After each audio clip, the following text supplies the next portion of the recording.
Երբ որ դու հագնում ես այս ակնոցները ու տեսնում ես ամեն ինչը դրոնի աչքերով ու թռնում ես օդ, դա մի աննկարագրելի զգացողություն է։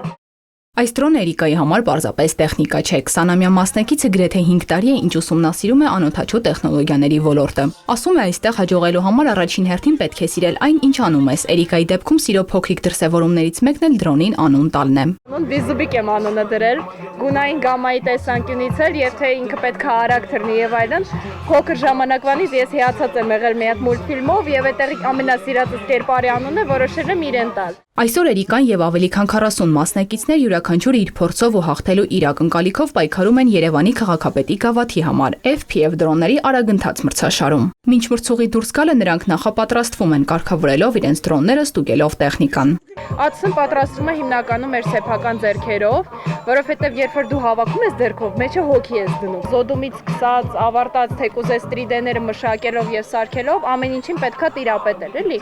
Շատ հետաքրքիր է։ Ես անձամբ ինժեներիա որպես ոլորտ շատ եմ սիրում եւ նախագծման փուլը ինձ համար ամենահետաքրքիրն է, թռիչքից իհարկե հետո։ Իմ դրոնը ես եմ պատրաստել իմ մարզիչի օգնությամբ ու բնականաբար ինչ-որ մասեր փչանում են, բայց ընդհանրապես ամեն ինչ դրոնի միտքը դա է, էլի, որ փչանա, միշտ սարքես, հույս ունենք, որ ամեն ինչ լավ կլինի, թող ախտի ուժեղագույնը։ Մեկ ամիս է ինչ զբաղվում եմ FPV-ով, մտածում եմ կախտեմ։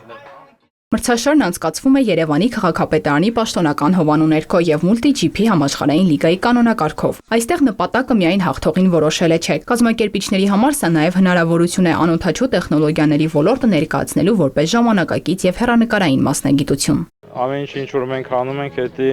զարգացնել ածների տեխնոլոգիա Հայաստանում, քանի որ մենք տեսանք մեր փորձով զգացինք ինչն է ԱԹՍ-ն ու ինչ կարևորություն ունի իմ եկվա օրերին եւ գլխավոր նպատակը ծանոթացնել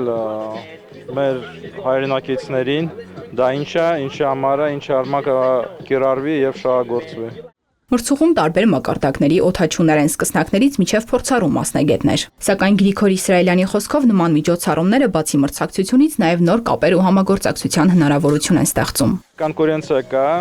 բայց միտեղ միավորվում են տարբեր դպրոցներից երեխաներ եւ ով անհատական է զբաղվում։ Ընկերություն են անում, նետվորքինգ է, սենց համայնք է ստեղծվում, մի գաղափարով շարժվում են առաջ։ Մասնակիցների համար նախատեսված են նաև նվերների հավաքածուներ, իսկ 3 կարգերում հաղթողները կստանան դրամական մրցանակներ։ Բայց ամենակարևոր մրցանակը դեռ առջևում է։ Երևանի քաղաքապետի գավաթը վերջակետ չէ, 3 օրերի արդյունքներով կձևավորվի Հայաստանի հավաքականը, իսկ լավագույն օդաչուները կստանան միջազգային հարթակում Հայաստանը ներկայացնելու հնարավորություն։ Գերմանիայում սեպտեմբերի 11-ից 13-ը կանցկացվի FPV դրոնների ռեյսինգի Եվրոպայի առաջնությունը, որտեղ Հայաստանի լավագույն օդաչուները կփորձեն իրենց ուժերը արդեն միջազգային մրցուղում։ Էլեն Խուդյան, Սեյրան Հակոբյան, Հորիզոն։